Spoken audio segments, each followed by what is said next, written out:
గద్దర్ వర్ధంతి కార్యక్రమంలో deputy CM Bhatti Vikramarka మాట్లాడుతున్నారు. ఇప్పుడు లైవ్ చూద్దాం. సందేశం ఏంటంటే సకల సమస్యలకి పరిష్కారం భారత రాజ్యాంగం ఒక్కటే. ఆ భారత రాజ్యాంగాన్ని కాపాడుకుంటూ దాన్ని అమలు చేయటం కోసం మనందరం పోరాటం చేస్తే అన్ని సమస్యలకి పరిష్కారం దొరుకుతుందని చెప్పి స్పష్టంగా వారు చెప్పినటువంటి విధానం నిజంగా మనం అందరం ఆచరించదగినటువంటి విధానం అని నేను తూచా తప్పకుండా నమ్ముతా ఉన్నాను. మీ అందరు కూడా విజ్ఞప్తి చేస్తూ ఉన్నాను. చాలామంది అనుకుంటారు గద్దరన్న కేవలం బడుగు బలహీన వర్గాల కోసం మాత్రమే పోరాటం చేశాడు. కాదు, ఈ సమాజంలో సమస్యలు ఎదుర్కొంటున్నటువంటి ప్రతి ఒక్కళ్ళ కోసం ఆయన పోరాటం చేశాడు. ముఖ్యంగా ఆయన స్త్రీ పక్షపాతి. అందరికంటే ఎక్కువ సమస్యలు భారతీయ సమాజంలో సంస్కృతిలో ఎక్కువగా అనగదొక్కబడింది స్త్రీ. ఆ స్త్రీ కోసం నేను పోరాటం చేయాలని చెప్పి అనేక సందర్భాల్లో ఆయన పాటల్లో చూపించాడు, ఆటలో కూడా చూపించాడు. తన తల్లి బాధను కూడా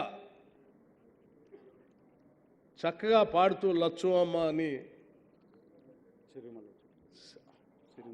సిరిమల్లె చెట్టు కింద లచ్చుమమ్మ అని చెప్పి ఆయన రాసిన పాటని చివరి రోజుల్లో నాకు చాలాసార్లు దాన్ని ఎందుకు రాశాడు, దాని అర్థం ఏంటి అని చాలా వివరించి చెప్పేటట్టు ఆయన ఆలోచనలు చూస్తూ ఉంటే నాకు అనిపించేది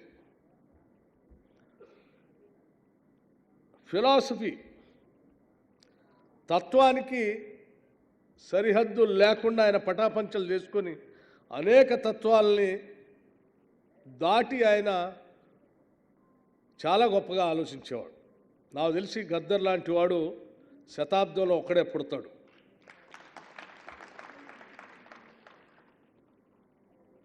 ఆయన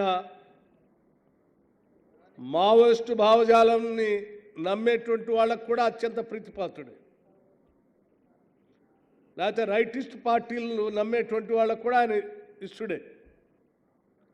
రైటిస్టు, లెఫ్టిస్టు, సెంట్రిస్ట్గా ఉన్నటువంటి పార్టీలకు కూడా ఆయన ఇష్టడే. మరి అందరినీ అంత అమితంగా అభిమానించేటట్టు చేసుకున్న గద్దర్ అన్న ఆలోచన భావజాలం నిజంగా ప్రపంచ దేశాల్లో ఉన్నటువంటి అనేక తత్వాల కంటే కూడా గొప్పగా ఉన్నదని చెప్పడానికి ఇంతకటి ఉదాహరణలు ఈ డయాస్ మీదనే మాట్లాడినటువంటి అనేక రాజకీయ పార్టీలకు సంబంధించినటువంటి వాళ్ళు చెప్పిన విధానం చూస్తే అర్థమవుతా ఉంది. అందుకే మిత్రులా మేము చాలా స్పష్టంగా చెప్పదలుచుకుని ఈ రాష్ట్ర విభజన జరిగి ఏర్పడే నాటికి ఏర్పడటం కోసం జరిగినటువంటి పోరాటాల్లో కూడా ముందుగా పాదయాత్ర చేసి అటు ఖమ్మం నుంచి బొగ్గుబాయి ఆ చివరిన ఉన్నటువంటి బొగ్గుబాయి నుంచి మొదలుపెట్టి ఆదిలాబాద్ బొగ్గుబాయి వరకు నడిచి తెలంగాణ కావాలి అని చెప్పి గొంతెత్తి పాట పాడుతూ నడిచింది గద్దరన్ననే. తెలంగాణ కోసం చాలామంది నేనే పుట్టాను, నేనే నడిచాను, నా తలనే వచ్చిందని చాలామంది చెప్పుకుంటూ ఉంటారు. కానీ ఆ తెలంగాణలో ఆ ఉద్యమానికి ఊపిరి పోసి ప్రాణం నిలబెట్టి సమాజం మొత్తాన్ని కదిలిచ్చింది ఆయన పాదయాత్ర, ఆయన పాటే. ఆయన పాటనే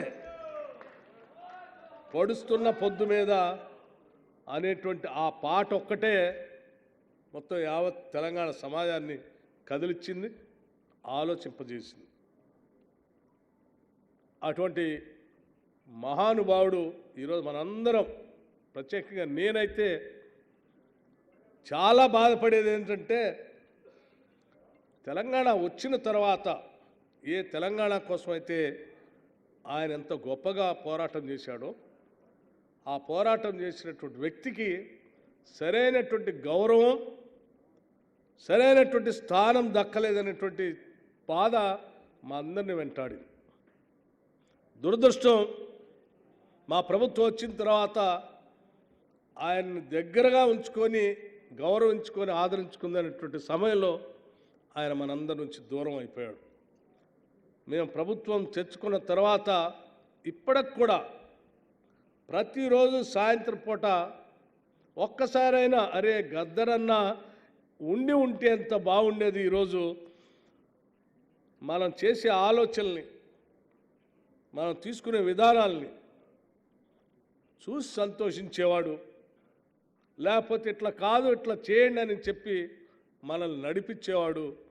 అటువంటి గద్దరన్న ఈరోజు లేకుండా పోయాడు అనేటువంటి బాధ మమ్మల్ని ఎప్పుడు వెంటాడుతూనే ఉంది. అందుకే గద్దరన్న మరణించిన రోజు అందరికంటే ముందుగా స్పందించింది ఈరోజు ఈ రాష్ట్ర ముఖ్యమంత్రిగా ఉన్నటువంటి రేవంత్ రెడ్డి గారు. వెంటనే హాస్పిటల్కి వెళ్ళి కావలసినటువంటి కార్యక్రమాలన్నీ దగ్గరుండి చేసి ఆ తర్వాత ప్రభుత్వాన్ని ఏర్పాటు చేసిన తర్వాత కూడా ఎవరు ఊహించలే. ఆ రోజు ఇక్కడ కార్యక్రమం పెట్టినప్పుడు నేను రేవంత్ రెడ్డి గారు ముఖ్యమంత్రిగా, వారు ఉప ముఖ్యమంత్రిగా, నేను మా మంత్రి మండలి సహచర అందరూ, సీతక్క గారు కానీ లేకపోతే ఇతర మంత్రులు కానీ అందరం ఆలోచన చేసాం ఒకటే, తప్పనిసరిగా ఆ కార్యక్రమానికి వెళ్ళాలి. ఆ కార్యక్రమంలో చాలా స్పష్టత కూడా ఇవ్వాలి. గద్దరన్న గారి ఆలోచనల్ని పెద్ద ఎత్తున తీసుకొని ముందుకు పోతుంది ఇందిరమ్మ రాజ్యం, ప్రజాప్రభుత్వం ఇదని చెప్పేటువంటి సంకేతాన్ని చాలా స్పష్టంగా ఇవ్వటమే కాదు, ఆచరించి చేసి చూపిద్దామని కూడా ఇక్కడికి వచ్చాం. రావటమే కాదు, ఇక్కడ వెంటనే అంటే ప్రతి సంవత్సరం కూడా ఆయన ఆలోచనల్ని, భావజాలాన్ని నిత్యం ప్రజల్లో ఉంచడం కోసం ప్రైవేటు పరంగా ఒక ఫౌండేషన్ చేసేటువంటి కార్యక్రమమే కాదు, రాష్ట్ర ప్రభుత్వం నుంచి అధికారికంగా వారి జయంతిని, వర్ధంతిని చేస్తామని చెప్పి ఇక్కడ నుంచి ప్రకటించాం. కేవలం జయంతి, వర్ధంతి ఉత్సవాల్ని ప్రకటించడం ఒకటే కాదు, సాంస్కృతిక రంగంలో అత్యున్నతగా భావించేటువంటి సినిమా రంగానికి ఇచ్చేటువంటి ప్రతిష్టాత్మకమైనటువంటి అవార్డులు, నంది అవార్డులు గత 10 సంవత్సరాలుగా రాష్ట్రం ఏర్పడిన తర్వాత తెలంగాణ ప్రభుత్వం పూర్తిగా వాటిని వదిలేసింది.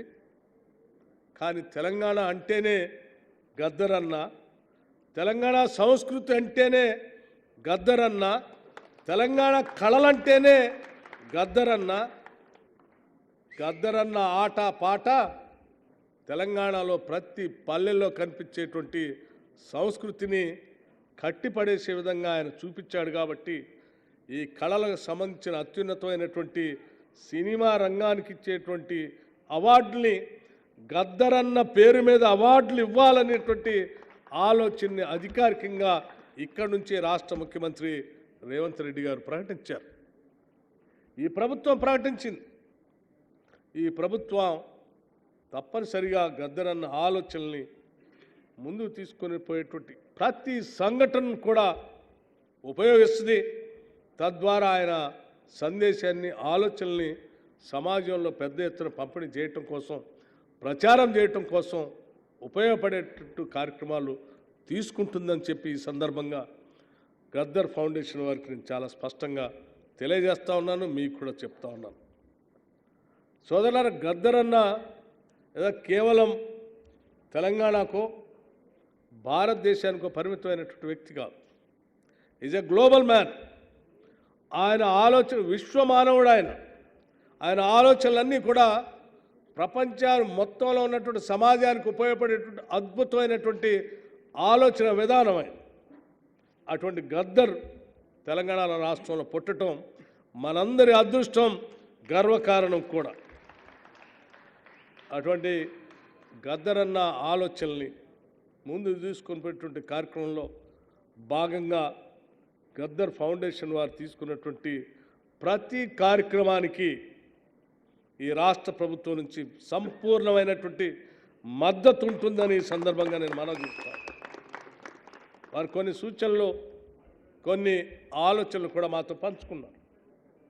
గద్దర్ ఫౌండేషన్ ద్వారా మేము అనేక కార్యక్రమాలు చేస్తూ ఉన్నాం.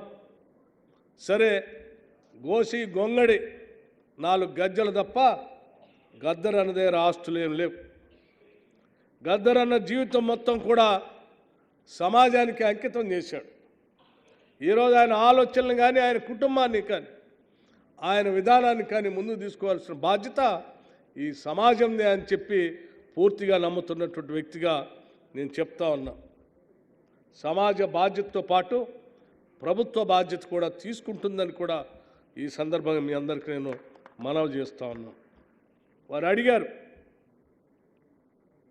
గద్దర్ అన్న, నేను ఇప్పుడే అక్కడ కూర్చున్నప్పుడే చెప్పాను శాంతా సిన్హా గారితో,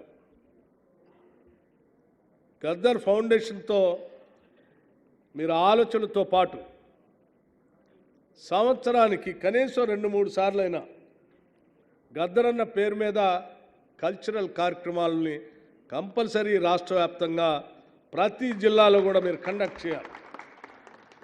ఎంతటి గొప్ప కళాకారులండి.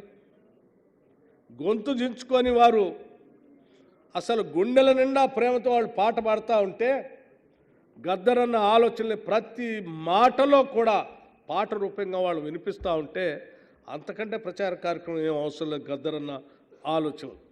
అందుకే నేను వారిని ప్రత్యేకంగా కోరుతా ఉన్నాను, ప్రతి సంవత్సరం కనీసం 2-3 సార్లైనా గద్దర్ అన్న పేరు మీద కల్చరల్ ప్రోగ్రామ్స్ మీరు కండక్ట్ చేయాల్సిందే. అది కేవలం స్టేట్ హెడ్ క్వార్టర్స్లోనే కాదు, ఎన్ని చోట్ల వీలైతే అన్ని చోట్ల ఎక్కువ సార్లు మీరు ఆ చేసే కార్యక్రమాన్ని చేపట్టవలసిందిగా కూడా నేను కోరుతా ఉన్నాను. అట్లాగే గద్దర్ అన్న ఆలోచనల పైన నిత్యం రీసెర్చ్ జరుగుతూనే ఉండాల్సింది. ఆయన రాసిన పుస్తకాలు కానీ, పాటలు కానీ, లేకపోతే ఆయన ఆలోచన విధానం పైన రీసెర్చ్ జరగాలి. ఆయన ఆలోచన విధానాన్ని ప్రచారం చేయడానికి కావాల్సిన వ్యవస్థను కూడా గద్దర్ ఫౌండేషన్ ఏర్పాటు చేసుకోవాలి. ఆయన ఆలోచనలు కేవలం 4 గదులకు మాత్రమే ఆయన రాసిన పుస్తకాల్లో నిక్షిప్తమై ప్రచారం జరగకుండా 4 గదులు మాత్రమే పరిమితం కాకుండా చూడాలని చెప్పి గద్దర్ ఫౌండేషన్ వారిని నేను ప్రత్యేకంగా కోరుతా ఉన్నాను. దానికోసం రాష్ట్ర ముఖ్యమంత్రి గారు ఈరోజు అమెరికాలో ఉన్నారు. వారు ఇక్కడే ఉంటే తప్పనిసరిగా ఈ కార్యక్రమానికి కూడా వచ్చి ఉండేవారు. కానీ వెళ్ళే ముందు మేమిద్దరం చర్చించుకున్నాం, మా మంత్రివర్గ సహచరులు అందరితో కూడా మాట్లాడుకున్నాం. గద్దర్ అన్న కార్యక్రమం రోజు నేను ఉండను, కానీ ఉప ముఖ్యమంత్రిగా మంత్రులుగా ఎంతమంది అవకాశం ఉంటే అంతమంది వెళ్ళండి. ఆ కార్యక్రమానికి ఫౌండేషన్కి కావాల్సినటువంటి అవసరమైతే ఆర్థిక సహాయాన్ని మీరు అక్కడ ప్రకటించరండి అని చెప్తే వారి మాటగా చెప్తా ఉన్నాను, గద్దర్ ఫౌండేషన్ కార్యక్రమాల్ని ముందుకు తీసుకొని పోవటం కోసం నిత్యం రీసెర్చ్ జరగటానికి 3 కోట్ల రూపాయలని గద్దర్ ఫౌండేషన్ కార్యక్రమానికి ఇక్కడ ప్రకటిస్తూ ఉన్నాం. అట్లాగే గద్దర్ స్మృతి వనం కావాలని కూడా చాలామంది సభ్యులంతా చెప్పారు.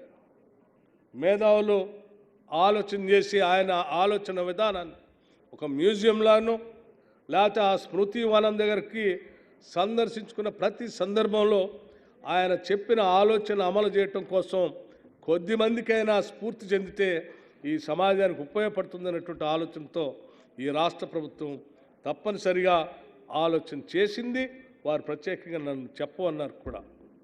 నెక్లెస్ రోడ్లో వారి స్మృతి వనం ఏర్పాటు చేయటానికి 1 ఎకరం స్థలాన్ని అక్కడ కేటాయించి అక్కడ ఒక స్మృతి వనాన్ని కూడా ఏర్పాటు చేసేటువంటి కార్యక్రమాన్ని చేస్తున్నామని కూడా ఈ సందర్భంగా మీ అందరికీ తెలియజేస్తా ఉన్నాను. ఇది రాష్ట్ర ప్రభుత్వం తరఫున చేసేటువంటి కార్యక్రమాలు. అట్లాగే భవిష్యత్తులో కూడా ఈ గద్దర్ అన్న కార్యక్రమాలకు సంబంధించి పెద్ద ఎత్తున మీరు చేసే ప్రతి కార్యక్రమానికి కూడా రాష్ట్ర ప్రభుత్వం తరఫున సంపూర్ణమైనటువంటి మద్దతు ఉంటుందని చెప్పటమే కాదు, మేము తీసుకునేటువంటి ప్రతి విధానపరమైన నిర్ణయంలో కూడా ఈ సామాజిక అవసరాల కోసం తీసుకునే ప్రతి విధానపరమైన నిర్ణయాలు కూడా ప్రతి సందర్భంలో ఒక్కసారి మేము కళ్ళు మూసుకొని గద్దర్ అన్న ఉంటే ఈ సమస్య పైన ఏం చెప్పి ఉండేవాడు, ఏ రకంగా నిర్ణయం చేయమని చెప్పి ఉండేవాడు అని ఒక్కసారి కళ్ళు మూసుకొని ఆలోచన చేసి ఆ ఆలోచనకు అనుగుణంగా మేము విధానపరమైనటువంటి నిర్ణయాలు తీసుకుంటున్నాం. ఈరోజు బడ్జెట్ పరంగా కూడా చూస్తే కూడా, రాష్ట్ర ప్రభుత్వ పాలనా పరంగా చూస్తే కూడా, ఆలోచన పరంగా చూస్తే కూడా మేము ప్రతి సందర్భంలో ఆయన ఆలోచనని సాధ్యమైనంత మేరకు దాంట్లో ప్రతిబింబింపు చేసే విధంగా నిర్ణయాలు తీసుకుంటున్నాం. మా నిర్ణయం ప్రతి వెనక ఈరోజు రాష్ట్ర వ్యాప్తంగా ఉన్నటువంటి పేదవాళ్ళకి సంబంధించినటువంటి ఇల్లు లేనటువంటి వాళ్ళందరికీ కనీసం 5 లక్షలు తగ్గకుండా ఇళ్ళు శాంక్షన్ చేసి ఇవ్వాలనేటువంటి ఆలోచన ఆ రోజు రాష్ట్ర వ్యాప్తంగా ఉన్నటువంటి కాంగ్రెస్ పార్టీ ఆధ్వర్యంలో చేసినటువంటి పాదయాత్రలో భాగంగా అటు రాష్ట్ర కాంగ్రెస్ కమిటీ అధ్యక్షులుగా వారు కానీ, క్యాంపెయిన్ కమిటీ చైర్మన్గా మా మాధు యాష్కి గౌడ్ గారు కానీ, లేకపోతే సిఎల్పి లీడర్గా నేను తీసుకున్న పాదయాత్ర కానీ, లేకపోతే మా పార్టీకి సంబంధించిన నాయకులంతా చేసిన కార్యక్రమాల్లో భాగంగా ప్రతి సందర్భంలో గద్దరన్న గారు పాల్గొనేవాడు. పీపుల్స్ మార్చ్ అనేటువంటి పేరు కూడా నా పాదయాత్రకి ఆయన నామకరణం చేసింది. పీపుల్స్ మార్చ్ అని ఆయనే నామకరణం చేసి దానికి థీమ్ సాంగ్ రాసింది కూడా ఆయనే. అన్న, నీకు ఇది ఎండాకాలం, తీవ్రమైనటువంటి ఎండలు ఉన్నాయి, ఈ ఎండల్లో మేమే నడవలేకపోతా ఉన్నాం, నీకు ఒంట్లో బాగాలేదు, నువ్వు నడవబాకు అని అంటే, లేదమ్మా నా జీవితం మొత్తం ఈ అడవుల్లోనే నడిచాను, నేను నా జీవితం మొత్తం ఈ పేదవాళ్ళ కోసమే గడిపాను, అటువంటి పేదవాళ్ళందరినీ కూడా నా చివరి దశలో ఒకసారి నేను వాళ్ళందరినీ చూడాలి, చూడటమే కాదు ఈ పీపుల్స్ మార్చ్లో వారికి ఒక సందేశం కూడా ఇవ్వాలని చెప్పి ఆయన ఆదిలాబాద్ పిప్పిరిలో మొదలైన దగ్గర నుంచి ఖమ్మం వరకు ప్రతి సభలో ప్రతి కార్యక్రమంలో నడవటం, మాట్లాడటం, ఆడటం, పాడటం, ప్రజలను ఉత్తేజాలు చేయటం చాలా స్పష్టంగా మాకు ఇప్పటికి కూడా కళ్ళల్లో మెదులుతాం. అందుకే ఈ ప్రభుత్వం వచ్చిన తర్వాత గద్దరన్న లేనటువంటి లోటు మాకు చాలా స్పష్టంగా కనిపిస్తూ ఉంది. మిత్రులారా, గద్దరన్నని చాలామంది భౌతికంగా సరే, నేను కూడా లేడు అని చాలా సందర్భాల్లో అనుకుంటూ ఉన్నాను. కానీ అప్పుడప్పుడు అనిపిస్తుంది ఆయన ఆలోచన, ఆయన పాటలు, ఆయన పుస్తకాలు అన్ని చదువుతూ ఉంటే నిత్యం మన మధ్యలోనే ఉండి మనల్ని నడిపిస్తూ ఉన్నాడన్నట్టు భావం కూడా కలుగుతూ ఉంది. కాబట్టి ఆ గద్దరన్న నిత్యం మన మధ్యలోనే ఉండాలని, ఆయన ఆలోచనల్ని మనం అందరం ముందు తీసుకొని పోయే కార్యక్రమంలో పాలు పంచుకుందామని, ఆయన చిట్ట చివరిలో చెప్పినటువంటి సకల సమస్యల పరిష్కారం భారత రాజ్యాంగాన్ని కాపాడుకోవటమే అని చెప్పినటువంటి సందేశాన్ని అందరం ప్రతి ఒక్కళ్ళం ఇంటింటికి తీసుకుని వెళ్ళి విజయవంతం చేద్దామని చెప్పి మీ అందరికీ నేను సవినయంగా మనవి చేస్తూ, ఇంత ఆలస్యమైనప్పటికి కూడా ఇంతసేపు ఇక్కడ కూర్చున్నందుకు మీ అందరికీ మరొక్కసారి నా హృదయపూర్వకమైనటువంటి ధన్యవాదాలు తెలియజేసుకుంటూ సెలవు తీసుకుంటున్నాను. జై హింద్,